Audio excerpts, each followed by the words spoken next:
श्री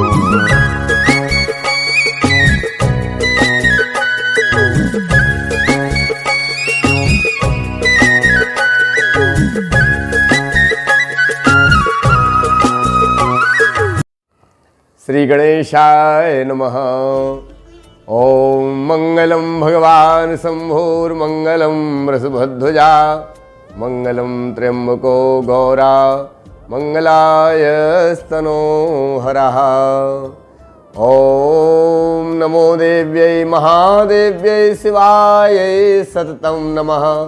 नमः प्रकृते भद्राय नियताः प्रणतास्मताम्। अखिल कोटि ब्रह्मांड नायक पार ब्रह्म परमात्मा भगवान शिव माता पार्वती के पावन चरणों में कोटि कोटि दंडवत प्रणाम करते हुए भगवत कथारस रसिक महानुभाव सज्जन वृंद, देवियों सज्जनों, मैं आपका आचार्य पंडित हरिओम शास्त्री अभिनंदन और स्वागत करता हूं आपका हमारे चैनल में। और बहुत दिन से आपसे सत्संग नहीं हो पाया, विशेष कारण रहा। देखिए आज भगवती माँ के दरबार में और मंदिर का नवनिर्माण श्रृंगार और शनिदेव महाराज, भैरव बाबा और शीतला माता की प्राण प्रतिष्ठा यज्ञ का आयोजन चल रहा था, जिसके कारण से आप तक हमारी कोई कथा नहीं पहुंच पाई। आप सब जुड़े हैं और चैनल को लाइक कर रहे हैं, इसके लिए आप सभी का हार्दिक अभिनंदन, सादर साधुवाद। और आग्रह है कृपया जो लोग नए जुड़ रहे हैं वो चैनल को लाइक करें, सब्सक्राइब और शेयर करें। आज के सत्संग में एक अद्भुत और दिव्य प्रसंग हम श्रवण करेंगे। सज्जनों, आपने सुना है कि रघुकुल रीत सदा चले आई, प्राण जाए पर बचन न जाई। रघुकुल रीत क्या है, महाराज रघु कौन थे और उनका जन्म कैसे हुआ, इस विषय पर आज हम चर्चा करते हैं।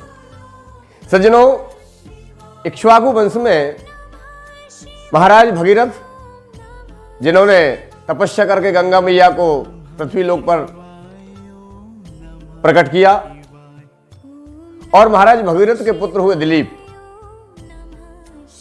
दिलीप क्या कोई संतान नहीं होती थी, इसलिए वो चिंतित रहते थे और अपनी चिंता को व्यक्त करने के लिए वो भगवान वशिष्ठ ऋषि के आश्रम में पहुंचे।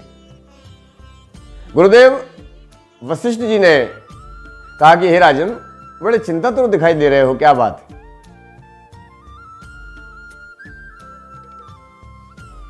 राजा दिलीप ने कहा, हे गुरुदेव, मैं चक्रवर्ती सम्राट हूं, धन वैभव की कमी नहीं है, परंतु कोई संतान नहीं है।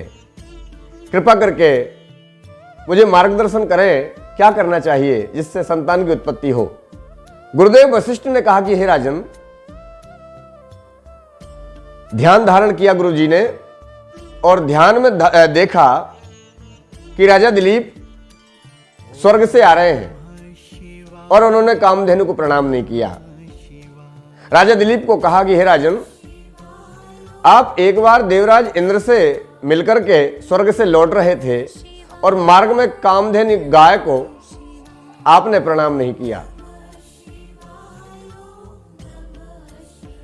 कामधेनु गाय को आपने प्रणाम नहीं किया, जिसके कारण कामधेनु ने आपको श्राप दिया कि हे राजन, जब तक आप हमारे संतान की सेवा नहीं करेंगे, आपके यहां कोई संतान नहीं होगी।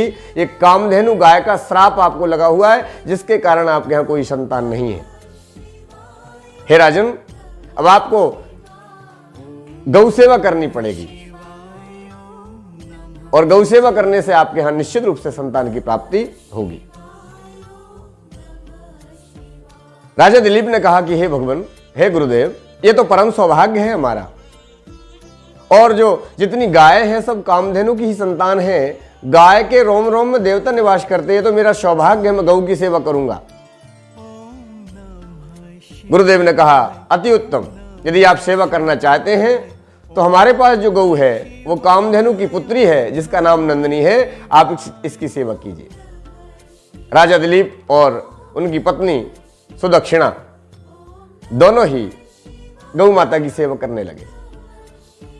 सूर्योदय होते ही राजा दिलीप अपने सारे राजपाट को गुरुदेव को समर्पित करने के बाद और निरंतर गौ माता की सेवा में लगे रहते। प्रातः होते ही गौ माता के गोबर को उठाते और गौमूत्र पान करते, और गौमूत्र पान करने के बाद में गौ माता को लेकर के जंगल की ओर चल पड़ते, जहां गौ माता गौचारण करती थी। नंदिनी जहां पर बैठती वहीं पर राजा दिलीप बैठ जाते, खड़ी होती तो खड़े हो जाते, वो जल पी लेती तो उसके बाद जल पीते। ऐसी सेवा उनकी चल रही थी। और सज्जनों, एक दिन की बात है कि महाराज दिलीप गौ माता के पीछे पीछे चले जा रहे थे और मार्ग में कहीं देखा कि सुंदर से फूल लगे हुए हैं। उन पुष्पों को देखने के लिए कुछ देर राजा दिलीप रुक गए, और जैसे ही महाराज दिलीप कुछ क्षण के लिए रुके तो आगे से नंदिनी की करुण क्रंदन अर्थात जोर से रमाने की आवाज आई। बड़े दुख में दिखाई दे रही थी नंदिनी मां। तो राजा दिलीप जैसे ही पास में गए दौड़ करके तो देखा कि उस नंदिनी गऊ को एक विशाल का सिंह ने अपने जबड़ों में दबा रखा है, अपने तीक्ष्ण और नुकीले पंजों से और दांतों से उसको जकड़ रखा है, और गौ माता रमा रही है।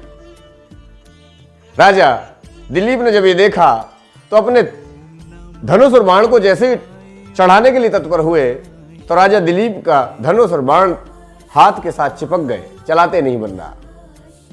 तो सिंह ने कहा कि हे राजन, मैं कोई साधारण सिंह नहीं हूं, मैं भगवान शंकर के तपस्या करने वाला और उनका ही एक भक्त सिंह हूं। मुझे बहुत जोर की भूख लग रही है और ये गाय मेरा भोजन है, मैं इसे खाऊंगा। राजा दिलीप ने कहा कि हे महात्मन, यदि आप भगवान शंकर के भक्त हैं और गौ माता को खाना चाह रहे हैं तो एक कृपा कर दीजिए, इन गौ माता को छोड़ दीजिए और इनके बदले में आप मुझे खा लीजिए। सिंह ने बहुत समझाया, परंतु राजा दिलीप ने एक नहीं सुनी। हे महाराज, मैं क्षत्रिय हूं और क्षत्रिय के सामने गौ, ब्राह्मण, संत और इनका महाराज भक्षण हो जाए या इनका विनाश हो जाए, इनका नाश हो जाए तो ये मेरे लिए महापाप की बात है। इसलिए कृपा करके आप मेरा भक्षण कर लीजिए। और ऐसा कह करके और राजा दिलीप नतमस्तक हो गए, प्रणाम की स्थिति में आ गए कि अब कुछ ही क्षणों में यह सिंह मुझे अपना ग्रास बना लेगा। इतने में क्या देखते हैं कि वह सिंह नहीं है। गौ माता ने मनुष्य की वाणी से कहा कि हे राजन, निश्चिंत हो जाइए, यहां कोई सिंह नहीं है, ये आपकी परीक्षा में ले रही थी और आप मेरी परीक्षा में सफल हुए हैं। हे राजन, गौ सेवा करने का वह फल है कि जिससे आप निसंतान होते हुए भी एक दीर्घजीवी और महाबली, महाबाहुबली और दानवीर ज्ञानी संतान के पिता बनेंगे, और आपके यहाँ जो पुत्र होगा उसी से आपके वंश का नाम पड़ जाएगा। तो महाराज उसी आशीर्वाद से महाराज दिलीप के यहाँ पर एक पुत्र हुए जिनका नाम था रघु। और महाराज रघु का जन्म जब हुआ उसी के बाद उनका एक क्रम चल गया। रघुवंशी माने रघु के कुल में जन्म लेने वाले रघुवंशी हुए, और उन्हीं के वंश में भगवान श्री राघवेंद्र सरकार ने श्री राम, लक्ष्मण, भरत, शत्रुघ्न ने अवतार धारण किया। ऐसी ये अद्भुत कथा है। सज्जनों, जो गौ की सेवा करता है, एक एक रोम में एक एक देवता निवास करते हैं। जो गौ माता को जल पिलाता है, घास खिलाता है, उसको रोटी खिलाता है, उसके पितरों का महाराज उद्धार हो जाता है और उनके पुत्र पौत्र सदा संपन्न और प्रसन्न रहते हैं। इन्हीं मंगलमय प्रार्थनाओं के साथ हमारे यहाँ पर ओमेक्स हिल्स में माता जी के दरबार में और ऊपर घाटी पर हनुमान जी का मंदिर है, जहाँ पर वीर विजय हनुमान मंदिर है, वहां पर गौशाला है, वहां पर गायें 21 से 25 गायें वहाँ पर निवास करती हैं। एक संत महात्मा गायों की सेवा कर रहे हैं। यदि आप लोग ये वीडियो देख रहे हैं और इंदौर के निवासी हैं तो अपने क्षेत्रवासियों को, और दूर के निवासी हैं तो दूर के लोग जो जहाँ जहाँ रहते हैं अपने अपने घर पर कम से कम नित्य गौ माता के नाम से एक रोटी निकालें और गौ माता को भोजन करावें। यदि ऐसा आप करते हैं तो ये निश्चित मानिए कि आपके यहाँ लक्ष्मी सदा निवास करेंगी। अब माँ लक्ष्मी और नारायण उस घर को छोड़कर कभी नहीं जाते। भोलेनाथ और माँ पार्वती सदा कृपा बनाए रखती हैं। आप सभी के मंगल प्रार्थनाओं के साथ आप सभी को बहुत बहुत शुभकामनाएं, बधाई। जय माता दी, जय भोलेनाथ।